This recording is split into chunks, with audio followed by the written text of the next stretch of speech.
হযরত হাজিম রহমতুল্লাহ আলাইহি হইতে বর্ণিত, লোকেরা সাহল ইবনে সাদ রাদিয়াল্লাহু তাআলা আনহুকে জিজ্ঞেস করলে, নবী সাল্লাল্লাহু আলাইহি সাল্লাম মিম্বারে কিসের তৈরি ছিল? তিনি বললেন, এই বিষয়ে আমার চেয়ে ও বেশি জ্ঞান আর কেউ নেই। তা ছিল ও গাবা নামক স্থানে জাউ গাছের কাঠ দিয়ে তৈরি। অমুক মহিলা আজাদকৃত দাস, অমুক ও ব্যক্তি আল্লাহ রাসূল সাল্লাল্লাহু আলাইহি সাল্লামের জন্য তা ও তৈরি করেছিলেন। তা পুরোপুরি তৈরি এবং স্থাপন হবার পর রাসূল সাল্লাল্লাহু আলাইহি সাল্লাম তার উপর দাঁড়িয়ে কিবলা দিক মুখ করে ও তাকবীর বলেন। লোকেরা তার ও পিছনে দাঁড়িয়ে গেলেন। অতঃপর তিনি ও কিরাত পড়লেন এবং রুকু করে গেলেন। সকলেই তার পিছনে রুকুতে গেলেন। অতঃপর তিনি মাথা ও তুলে পিছনে সরে গিয়ে মাটিতে সিজদা করলেন।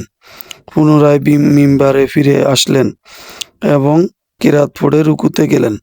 অতঃপর তার মাথা তুললেন এবং পিছনে সরে গিয়ে মাটিতে সিজদা করলেন।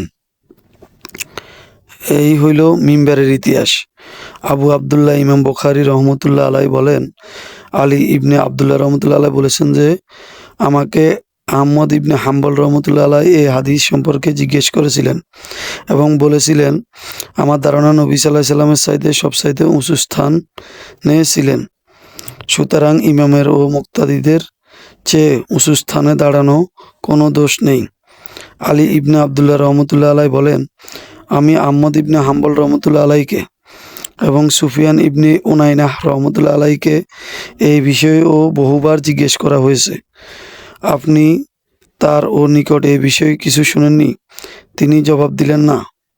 হাদিসটি সহিহ বুখারীতে 377 নম্বর রয়েছে এবং 448, 917, 2094, 2569, সহিহ মুসলিমে 5ম খণ্ডে 10, আহমদে 22,934 নম্বরে রয়েছে।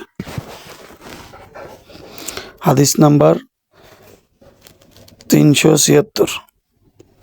আবু হুযায়ফা রাদিয়াল্লাহু তাআলা আনহু হতে বর্ণিত, তিনি বলেন, আমি রাসূল সাল্লাল্লাহু আলাইহি সাল্লামকে চামড়ার একটি লাল তাঁবুতে দেখলাম এবং তার জন্য অজুর পানি নিয়ে বিল্লাল রাদিয়াল্লাহু তাআলা আনহুকে উপস্থিত দেখলাম। আর লোকেরা তার অজুর পানির জন্য সহযোগিতা করছে। কেউ সামান্য পানি পাওয়া মাত্রই তা দিয়ে শরীর মুছে নিচ্ছে, আর যে পানি সে তার ও সাথী ভিজা হাত হইতে নিয়ে নিচ্ছে। অতঃপর বিল্লাল রাদিয়াল্লাহু তাআলা আনহু রাসূল সাল্লাল্লাহু আলাইহি সাল্লামের নিকট লৌহ ফলকযুক্ত ছড়ি নিয়ে এসে তা মাটিতে পুঁতে দিলেন। নবী সাল্লাল্লাহু আলাইহি সাল্লাম একটা লাল ডোরাযুক্ত পোশাক পরে বের হইলেন। তার তহবন্ধ কিঞ্চিত উঁচু ও করে পরা ছিল। সেই ও ছড়াটি সামনে রেখে লোকেরা নিয়ে 2 রাকাত সালাত আদায় করলেন।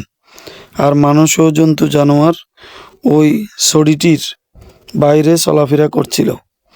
হাদিসটি সহিহ বুখারীতে 187-তে রয়েছে এবং 376-এ রয়েছে।